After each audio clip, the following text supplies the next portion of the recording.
एक बीमार आदमी को 70 पुलिस वाले पकड़ने जा रहे हैं। समझ में आ गई? अब हिजड़ा तो 4 ही काफी थे, हिजड़े 4 ही काफी थे और 70 पुलिस वाले 4 हिजड़ों के बराबर नहीं। हिजड़ों का अपमान है कि नहीं? और मैं आपसे कहना चाहता हूं, यहाँ का एसपी और कलेक्टर जैसे किसी के घर में से उठा करके मजदूरी पर बिठा दिए हो, जैसे इनकी नौकरी IAS IPS और PSC नहीं है, कहीं की बेगार करने के लिए किसी घर में से उठा करके रोजंदारी पर बिठा दिए हो, ये सुनने को तैयार है। गृह मंत्री कितने साल के लिए है?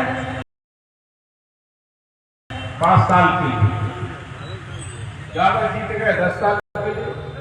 और ये एसपी की नौकरी कब तक के लिए मालूम? कम से कम 62 साल तक के लिए। ये पुलिस वाले थानेदार कितनी नौकरी करेंगे? 62 साल तक। और कल गृह मंत्री हार करके चला गया तो तुम्हारा क्या होगा? ठीक है कि नहीं? मैं इस मंच से कह देना चाहता हूं कलेक्टर एसपी को, आईटी के लोग होंगे, इंटेलिजेंस वाले लोग होंगे, पुलिस खुफिया वाले लोग होंगे, वो याद रखें 23वें सरकार में बैठेंगे माननीय कमलनाथ जी मुख्यमंत्री के रूप में, और मुख्यमंत्री बनेंगे। मैंने निवेदन कर लिया पहले से ही, मैं आपको बता दूं, मैं हाथ जोड़ के निवेदन कर लिया चौके से कि दतिया के जितने भी अधिकारी हैं, एक लड़के को पकड़ने के लिए, एक बीमार को पकड़ने के लिए, एक आदमी को सादा पकड़ने के लिए 100 पुलिस वाले जा रहे हैं। यानी ये पुलिस वालों में अब ताकत बची नहीं है, इनको बर्खास्त कर देना चाहिए, इनको नौकरी में नहीं रखना चाहिए। यही नहीं, इनका रूप और मैं बताने जा रहा हूं। ये लोग अभी चुनाव हुआ था भांडेर में, मैंने थानेदार को, SDOP को, SDM को सील लगाते, बटन दबाते हुए मशीन को, मेरे पास सबूत है। कलेक्टर के आदेश पर, एसपी के आदेश पर इन्होंने मशीनों में बटन दबाए डायरेक्ट। बटन दबाने वाला जेल जाएगा कि नरोत्तम जेल जाएगा? बटन दबाने वाला जाएगा। तो तुम गृह मंत्री की फसक में, गृह मंत्री के घमंड में अगर आप ये अत्याचार कर रहे हैं तो याद रखो कि फूल सिंह बरैया वैसे बात नहीं करता है, मैं आपको दे सकता हूं लिख करके। जिन जिन लोगों ने अत्याचार किए हैं दतिया के अंदर 23 के चुनाव के बाद, अगर इनको जेल ना पहुंचा दिया तो फूल सिंह बरैया मेरा नाम है।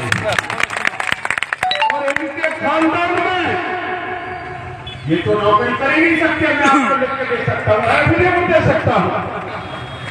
मैं भी सरकार में जांच उठाने के लिए तैयार हूँ, मैं भी जांच उठाऊंगा। क्या मशीन का बटन दबाने वाला पुलिस का अधिकारी क्या नौकरी में रहना चाहिए? क्या एक बीमार आदमी को गिरफ्तार करने के लिए 70 लोग पुलिस वाले जाना चाहिए? क्या थाने में बैठा हुआ थानेदार झूठे मुकदमे दर्ज करने के लिए बढ़ाया है? यहाँ पर जितने भी अपराध हो रहे हैं, तो अपराधी की चर्चा करना चाहता हूं मैं आपको दावे से कह सकता हूं पूरे दतिया जिले की पुलिस जिसमें इन्वॉल्व है उन पर 302 लग सकता है। मुरारी लाल गुप्ता जी का मामला, मुरारी लाल गुप्ता जी का जो मामला है, कोरोना को बता करके पुलिस वाले उठा करके ले जाते हैं, और जो पुलिस वाले उठा करके ले गए उनके नाम मेरे पास है। 23 में पता चल जाएगा तुम्हारा क्या होने वाला है। और गृह मंत्री के कहने पर जाकर के हॉस्पिटल में भर्ती कराते हैं, और भर्ती होने के बाद मुरारी लाल गुप्ता जी की लाश आती है लौट के। तो मुझे बताओ कि हत्या नहीं पुलिस ने की है क्या? बताओ कौन सी जांच आई भर्ती पर? कौन जांच करेगा? उस जांच में इस पुलिस को हत्यारा साबित करेगा, मैं दावे से कह सकता हूं। आज ये बचाने वाला गृह मंत्री आप है, लेकिन 23 के बाद गृह मंत्री खुद ही नहीं रहेगा तो बचाने वाला कौन आएगा?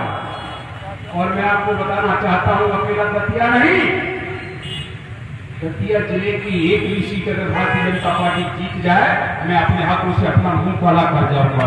मैं आपसे कहना चाहता हूं, अकेली दतिया नहीं, तीनों सीट। और जब यहाँ पर कांग्रेस के तीनों विधायक रहेंगे, देश में दबदबा कांग्रेस में आने वाला है, दिल्ली में भी सरकार हम लोग कांग्रेस में बनाएंगे और यहाँ तो इतना बहुमत लाएंगे कि भारतीय जनता पार्टी को ढूंढने नहीं मिलेगी कहीं पर। तो मुझे बताओ, उस स्थिति में पुलिस कहां जाएगी बचकर? ये कलेक्टर कहां जाएगा बच के? ये एसपी कहां बच के जाएगा? कहां जाएंगे कुछ थानेदार लोग? कहां जाएंगे पुलिस वाले लोग? और अगर मैं आपसे कहना चाहता हूं, अगर जांच में टाइम भी लगा, जांच में कहीं 2-4 महीना भी लगे, तो सिंह मरैया इनको पकड़ करके भोपाल में इनकी चमड़ी काट के भूसा भरने का काम करेगा। मैं खुद के करूंगा इसको। और मैं ऐसे ही नहीं कह रहा हूं, चाहे गृह मंत्री आ जाए, चाहे और कोई मंत्री आ जाए, मुख्यमंत्री आ जाए, 9 नंबर की चप्पल तुम्हारे सामने खड़ी रहेगी। तुम्हारी बदनामी, दतिया के कलेक्टर की बदनामी, एसपी की बदनामी, दतिया के बीजेपी के नेताओं की बदनामी, यहाँ के पुलिस अधिकारियों की बदनामी, पुलिस की बदनामी, थानेदारों की बदनामी, मैं दिल्ली से लेकर के कम से कम 10-12 राज्यों में तुम्हारी बदनामी करूंगा। मैं राष्ट्रपति के सामने भी धरने पर बैठ सकता हूँ, मैं राज्यपाल के सामने धरने पर बैठ सकता हूँ, मैं कहीं भी धरने पर बैठ सकता हूँ और मैं ये साबित कर सकता हूँ कि दतिया की पुलिस नहीं है, इसने झूठी कसम खाई है। देशभक्ति जन सेवा, इस थाने पे जो लिखा हुआ है देशभक्ति जन सेवा, ये झूठ लिखा है, इनकी वर्दी पर झूठ लिखा है, ये 3 स्टार लगे हैं, अशोक लगा है, ये झूठा है। ये जमहूरियत पुलिस नहीं है, ये दतिया की पुलिस नहीं है, ये पुलिस की वर्दी में जो हत्यारे हैं, ये अपराधी है और इनकी जगह आप थाने में नहीं, इनकी जगह एसपी दफ्तर में नहीं, इनकी जगह जेल में होनी चाहिए। और मैं आपको कहना चाहता हूँ, हाँ ये बात सत्य है कि ये बात हम कहेंगे और हो सकता है 1 साल 2 साल और थोड़ा करें, लेकिन अब तो हम 2 साल ही बचे। जब हमने 3 साल निकाल लिए, क्या 2 साल में निकाल पाएंगे? अरे तुम जेल में डालोगे, जेल में निकाल लेंगे। लेकिन उसके बाद मैं दावे से कह रहा हूं, जिन जिन लोगों ने जो जुल्म ढाले पुलिस वालों ने, वैसे तो मेरा नाम लिखते जा रहा हूं, लेकिन कहीं चूक भी गया हूं तो आप लोग नाम लिख करके हमको देना, नाम लेना जरूर।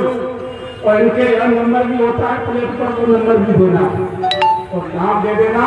इनके 3 पीढ़ियों में अगर नौकरी लग जाए तो होशी मरी अपना मुंह काम कर लेगा। मैं आपसे कहना चाहता हूं।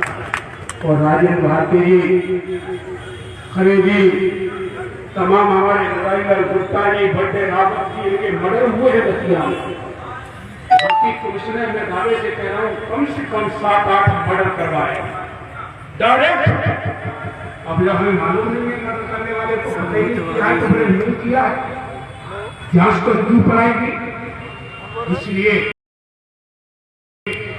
आप निश्चित तरह डरे नहीं, कायरों से डरना नहीं चाहिए और आप मजबूती से खड़े रहिए। हम लोग आपके साथ कंधे से कंधा मिला के आगे बढ़ेंगे। आपकी तरफ उंगली उठाएगा, उस उंगली का जवाब हम लोग किसी भी तरीके से देने में सक्षम हैं और ये दो करके लड़ेंगे। और मैं आपसे कहना चाहता हूं कि अब जुल्म करने वालों रुक जाओ, अब रुक जाओ, आप ज्यादा जुल्म मत करो। इतना ख्याल रखो, सताने के साथ साथ हम भी बदल रहे जमाने के साथ साथ। और मैं आपसे इसी बात को कह करके कहूंगा तो फिर से चेतावनी दे रहा हूं कि गृह मंत्री के खिलाफ विद्रोह कर देना की पुलिस, तो तुम बचोगे, लेकिन तुम बचने वाले नहीं हो। धन्यवाद सभी को। जय हिंद, जय भारत।